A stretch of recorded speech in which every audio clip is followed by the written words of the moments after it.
more women are killed or assaulted by people that they know or intimately involved with than almost anything else. Like more women are killed by guns. So it's a timely story, right? Like we often do stories here where a woman was approached by a man to ask her to dance, go out on a date, just for a date. And we've seen how that's worked out bad. Yeah, so I think they said one in three women in her whole lifetime will experience domestic violence. Right. Wow. That's 1 in 3. Yeah. It's pretty sad. And the sad thing, too, is also there's usually, when it comes to race, it's a lot of light shined on when it happens to people not of color. That's right. But it does happen quite a bit in our community. It does not discriminate. And we don't talk about it. Yeah, it happens in our, it doesn't discriminate, but yes, it does happen to our in our community.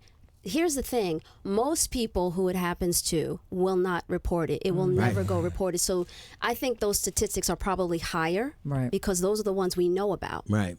Just like even police officers' families, 40% of them, they say have domestic abuse. Oh, my goodness. Yeah, so it's a lot. And even those aren't adjudicated. Nobody does anything to. So it's pretty much the silent component of it this is the most deadly and most insidious, right? I would say so. And here's the thing: of all the people who are murdered by as a result of domestic abuse, 20% of them are innocent bystanders, family members, or law enforcement who are just trying to intervene. So the intended victim is not always. They say one of the most dangerous calls for a police officer to make is a domestic disturbance. Yes. There you go. Now it's funny because you always play these roles where you're the bubbly, cute, why is that? It's true. It is. You always That's what you're known for. And now you're getting beaten and kidnapped, and I don't know what to do with it. Yeah, listen, I was on the phone with my parents last night. My father's my biggest supporter, and he tunes in to everything I do, and he says, "Oh, I'm going to catch a movie on Sunday," and I was like, "Dad,